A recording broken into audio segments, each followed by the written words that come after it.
Okay, President number 30, Calvin Coolidge, one of the oddest presidents we've ever had. After having progressive presidents like Roosevelt and Taft, and after having World War I with Woodrow Wilson and the scandals of Harding, people just wanted to chill, they wanted to relax. And what better way to relax than having Calvin Coolidge, a man who hated to talk but loved to sleep. Let's talk about him. He was born in Vermont. Now, his mother died when he was very young, and his father was very strict. He was a shy little boy, didn't really participate in sports. He grew up very reserved. So, if he didn't like to talk, how did he get married? Well, he met Grace. This is how he met her. She was walking around and saw through the window of a house a man shaving in his underwear with a hat on. She laughed and asked to be introduced. Now, Grace is ideal for Calvin Coolidge. He didn't like to talk, and she worked with the deaf. Here's a picture of her with Helen Keller. Needless to say, it was a match made in heaven, and they got married.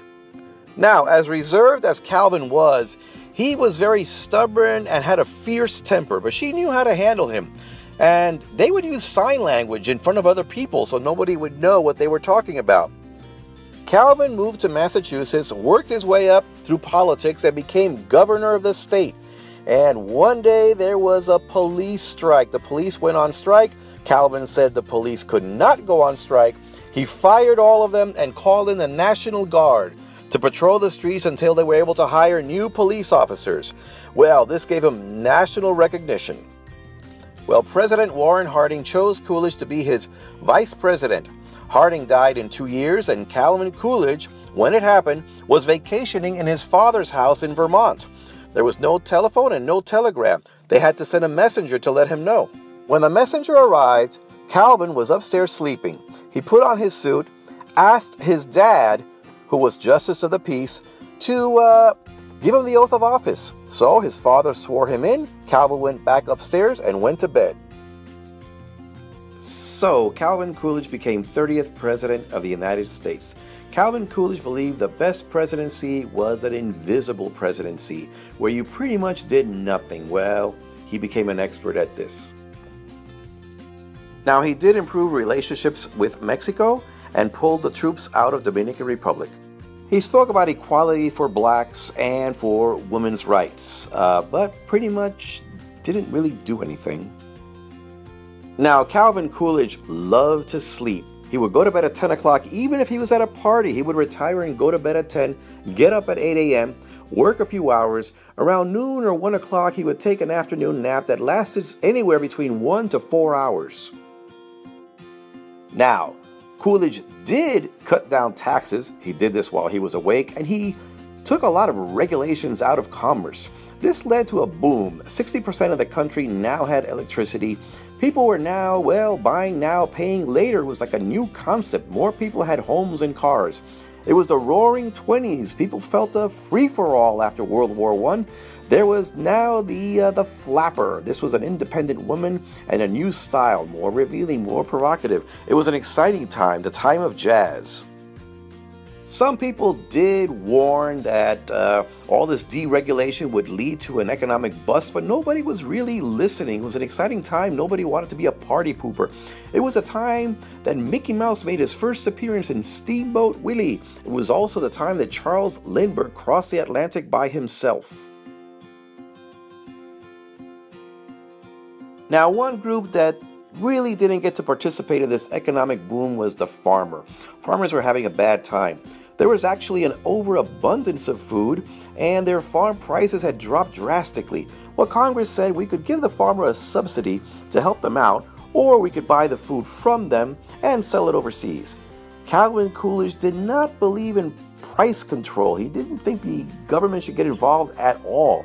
He was more like, let the economy sort itself out. Farmers tend to be poor anyway. There's not much we can do about it. Well, under pressure, he finally signed a law with Congress to help them out. Now, Calvin Coolidge didn't like to talk. He was known as Silent Cal. People would have meetings with him, and he wouldn't speak. He wouldn't even say yes or no. He said that would encourage them to stay there for 20 minutes or more. He did hold many press conferences, and he spoke on the radio, but in private, he was very quiet. His cabinet meetings, well, they were excruciating. They were short, And there was one story that in a party, a woman walked up to him and said, "Mr. President, I made a bet that I could make you say 3 words to me." And he answered, "You lose." He actually fired a few people by handing them a piece of paper that said, "I demand your resignation." I mean, his silence was legendary.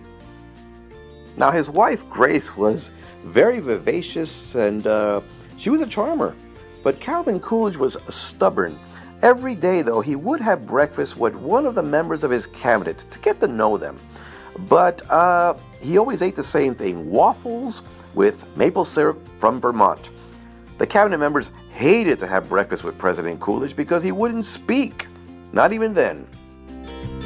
Now, Coolidge had 2 sons, Calvin Jr. and John. One day Calvin Jr. was playing tennis. He developed a blister that got blood poisoning and then an infection that spread, and he passed away at 16. It was the only time that Coolidge had pretty much cracked. He was heartbroken, and he wasn't the same man after that. Silent Cal finally opened his mouth and spoke to someone and said the most painful thing was to see his son dying, asking him for relief, and that he couldn't do anything for him. Election time came in 1924. Coolidge ran and won, but he was still a heartbroken man. Shortly afterwards, there was a flood in Mississippi. It almost broke the levees. There was flooding everywhere, and people were asking for help. Now, Coolidge didn't go down there saying it felt like he would be showing off or grandstanding if he did, but he also didn't want the federal government to help. He felt, well, let the owners take care of themselves.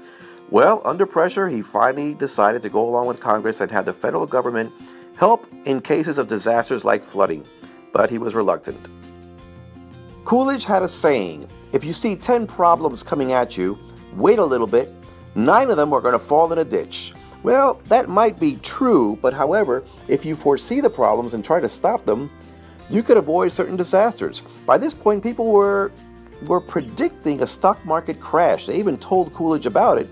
And he said, well, you had to be a fool to invest in the stock market. Well, you know what happened in 1930? There was a stock market crash, but by that time, Coolidge was out of the White House. Well, Coolidge kept on sleeping, and he would sit in his rocking chair and smoke cigars, and eventually 1930 came along, and he decided not to run for president again. He went home. A few years later, though, one day his wife was calling him to come down for lunch. She found him on the floor. He had passed out and died of a heart attack at the age of 60. Well, everybody, that's it for Calvin Coolidge, but stick around. Send me your likes or comment below. This is Cool Talk.